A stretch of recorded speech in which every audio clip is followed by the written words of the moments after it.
সামনে আমাদের জগদ্ধাত্রী পুজো, তাই জগদ্ধাত্রী পুজোর উপর একটা জগদ্ধাত্রীর ড্রয়িং এটা আমি করে দেখাচ্ছি। দেখো, এটা ফার্স্ট চ্যাপ্টার। ফার্স্ট আমি স্কেচটা করে দেখাবো, খুব ইজি, এটা যে কোনো স্টুডেন্টরা করতে পারবে। তার আগে বলে রাখি, তোমরা যারা চ্যানেলের নতুন স্টুডেন্ট আছো, চ্যানেলটা অবশ্যই লাইক, কমেন্ট এবং সাবস্ক্রাইব করে দেবে। দেখো, ফেসটা প্রথমে আঁকছি, আমি মার্কার দিয়ে আঁকছি, পেন্সিলে একটু লাইট কোনো কোনো জায়গায় স্কেচ আমি করেছি। হ্যাঁ, দেখো ডিটেলিংটা কীভাবে করছি। চোখ দুটো ইকুয়ালভাবে করবে। হ্যাঁ, খুব একটা বড়ো পেজ নেই, ছোটো পেজের মধ্যেই করছি। চোখটা, মাঝের চোখটা হয়ে গেল, চুলটা হয়ে গেল, চুলটা ব্ল্যাক হবে, একবারে মার্কার দিয়ে ব্ল্যাকই করে দিচ্ছি। নাকটা দেখো, নাক হয়ে গেল। মুখটা এভাবে ঠিক মিডলে যেন হয়, ঠিক দুর্গা আর মায়ের মতো। না, নথটাও হয়ে গেল। ডাকগুলো যত ভালো করতে পারবে ডিজাইন, তত ভালো লাগবে। উপরে ডাকটা হলো মিডলে, হ্যাঁ, নিচটাও ডার্ক হয়ে যাবে। দেখো ডিজাইনগুলো একটু ভালো করে খেয়াল করো।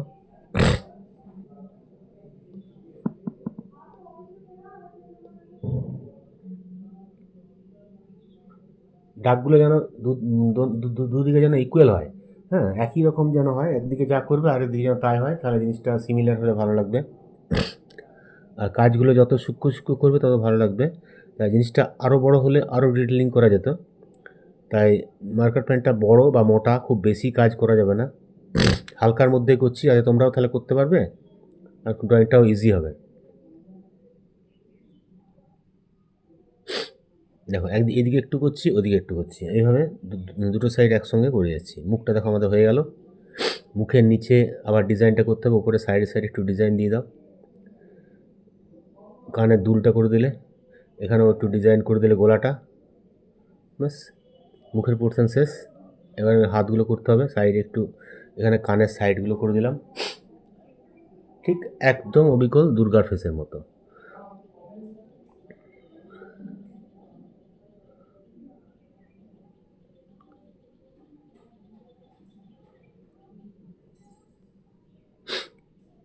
আচ্ছা, এখান থেকে হাতটা করছি, হাতের উপরে একটা চক্র দিয়ে দিলাম।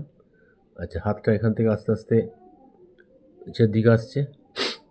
এই সাইডে আর একটা হাতে একটা শঙ্খ দিয়ে দিলাম। এটা ফার্স্ট চ্যাপ্টারের স্কেচটাই তোমাদের দেখাবো, তাছাড়া ড্রয়িংটা খুবই বড় হয়ে যাবে। আর পরের চ্যাপ্টার এটা কালারটা দেখাবো, তোমরা কালারটা অবশ্যই ফলো করবে। হ্যাঁ, তাই তোমাদের বলছি, যারা চ্যানেলে নতুন স্টুডেন্ট আছো, চ্যানেলটা অবশ্যই লাইক করবে, কমেন্ট করবে এবং সাবস্ক্রাইব করে দেবে, তাহলে পরের ক্লাসটা অ্যাটেন্ড করতে পারবে। এখানে আরেকটা হাতে একটা ধনুক করে দিলাম, আর এই হাতে ধনুকের তীরটা করে দেবো। ব্যাস, তাহলে 4টে হাত হয়ে গেল আমাদের। আর সিংহে লায়নের পিছে বসে আছে, নিচে একটা হাতি থাকবে, আর পাটা পদ্ম ফুলের মধ্যে থাকবে, এরকম একটা হবে। ঠিক আছে। আচ্ছা, এখানটায় আমার ফুলের মালা করে দিচ্ছি, তারপরে একটা কাগজ ফুলের মালা থাকবে, তারপরে ভেতরে অনেকগুলো গয়না থাকবে।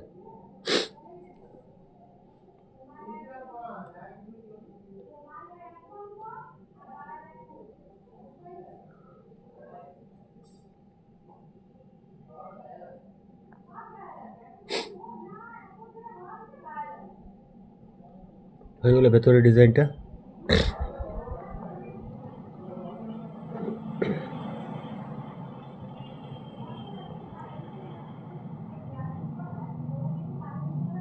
ঠিক আছে, এবারে এখানে আমি পাটা করছি, একটা পা ফোল্ড হয়ে আছে, পাটা হলো, শাড়িটা ফোল্ড হয়ে এভাবে গোল হয়ে আছে, আর একটা পা সোজা নামিয়ে দেবো, ব্যাস তাহলে হয়ে যাবে। আর সিংহের উপরে চেপে আছে, তাই সিংহটা আমি পিছনে করতে হবে। এ সাইডে একটা চাঁদমালা ঝুলছে, চাঁদমালার জন্য গোল গোল ডিজাইন ফুলের মতো করে দিলাম। চাঁদমালাটা এখান থেকে ঝুলছে, মানে ধনুক থেকে ঝুলিয়ে দেওয়া হয়েছে। আর এর পেছনেই আমাদের লায়নটা আছে। হ্যাঁ, এখানে শাড়িটা একটু ঝুলছে, আর চুলটা পাশে পাশে ঝুলিয়ে দাও, এদিকে চুল ঝুলিয়ে দাও, আর লেফট সাইডেও চুলটা ঝুলিয়ে দেবে। আর এখানে তোমার লায়নের লেজটা করে দিলাম, লায়নের পা করলাম, পেছন পাটা, তারপরে সামনে পা হবে। ঠিক আছে,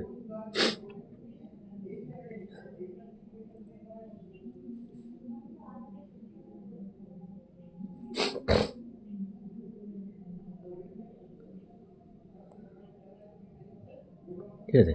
আচ্ছা, এবারে এখান থেকে চুলটা হয়ে যাবে, চুলটা করে নিলাম।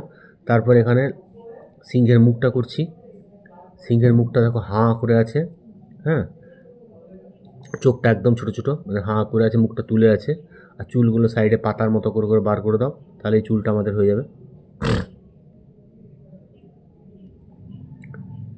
সিংহের ঠিক নিচেই একটা হাতির মুখ করে দেবো। সিংহের নিচে হাতির মুখটা দেখো। স্যুটটা প্রথমে করছি এখান থেকে, স্যুটটা স্টার্ট হয়ে, আচ্ছা এই শাড়িটা করে দিলাম, শাড়িটা এখানটায় শেষ হয়ে গেছে, শাড়িটা টেনে দিলাম, মানে শাড়ির আঁচলটা আর কি। আর এর হাতির মুখটা এভাবে গোল করে এসে, হ্যাঁ, হাতির মুখটা, দাঁতটা করলাম, হাতির কান করলাম, চোখ করে দিলাম, বাস হয়ে গেল। এখানে সিংহের পাটা দেখা যাচ্ছে, আর এখানে নিচে জগদ্ধাত্রী মায়ের পা দেখা যাচ্ছে, নিচে একটা পদ্ম ফুল করে দিলাম, পদ্ম ফুলের পাটা রাখা আছে, বাস হয়ে গেল। আঁকাটা কত সোজা। আর নিচে একটা স্ট্যান্ড করে দেবো এরকম, আর নিচে এখানে পুজো হবে বা হয়েছে এরকম ধরনের একটা ডাব আছে, ডাবের মধ্যে স্বস্তিক চিহ্ন আছে, তার নিচে বেলপাতা আছে, আবার আম পাতা আছে, আম পল্লবের নিচে মাটির হাঁড়ি আছে। আচ্ছা, সাইডে সাইডে অনেক প্রসাদ, ফুল, পুজোর সরঞ্জাম, সেগুলো মোটামুটি করে দেবে, তাহলে ভালো লাগবে। তাহলে জিনিসটা ভরাট হয়ে যাবে। নিচটা আমাদের ফাঁকা আছে, ওইগুলো দিয়ে ভর্তি করে দিলাম। পাশে একটা প্রদীপও করে দিলাম, তার পাশে একটা প্রদীপের পাশে একটা স্ট্যান্ড করে দেবো।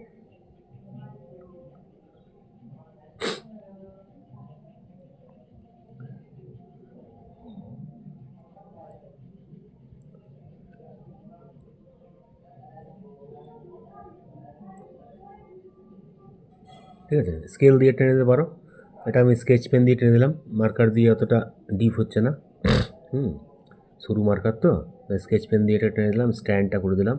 এর মধ্যে জগদ্ধাত্রী মা বসানো আছে, মাটির প্রতিমা। এবারে সাইডে একটা ডিজাইন গোল করে চক্র করে একটা ডিজাইন করে দেবো, তাহলে সাইডটা ভালো লাগবে। হ্যাঁ, এটা হালকা একটু গোল করে বা সাইডে গোল গোল গোল গোল ডিজাইন করে দেবো, তাহলে পুরোটা ভরাট হয়ে যাবে। ঠিক আছে, দেখো ড্রয়িংটা ইজিলি করতে পারবে। আমি মার্কার বা পেন্সিল দিয়ে এঁকেছি, একটু একটু হালকা পেন্সিল দিয়ে আঁকছি মাঝে মাঝে, সেই আঁকাটাও তোমরা পুরোটাই পেন্সিল দিয়ে প্রথমে এঁকে নেবে, তারপরে মার্কার বা স্কেচ পেন ইউজ করবে, তাহলে জিনিসটা ক্লিয়ার এবং সুন্দর করতে পারবে, ভুলটা কম হবে। ঠিক আছে, আর তোমরা অবশ্যই এর সেকেন্ড চ্যাপ্টার ড্রয়িং অর্থাৎ পার্ট 2টা তোমরা ফলো করবে, ওটাতে আমি কালারটা দেখাবো, এটা করার চেষ্টা করবে। কোথাও অসুবিধা হলে কমেন্ট বক্সে লিখবে, আমি তার উত্তর দেবো। ঠিক আছে, তাহলে সবাইকে শুভ জগদ্ধাত্রী পুজোর জানিয়ে আজকে ক্লাসটা এখানে শেষ করছি। তোমরা অবশ্যই সেকেন্ড চ্যাপ্টারটা ফলো করবে।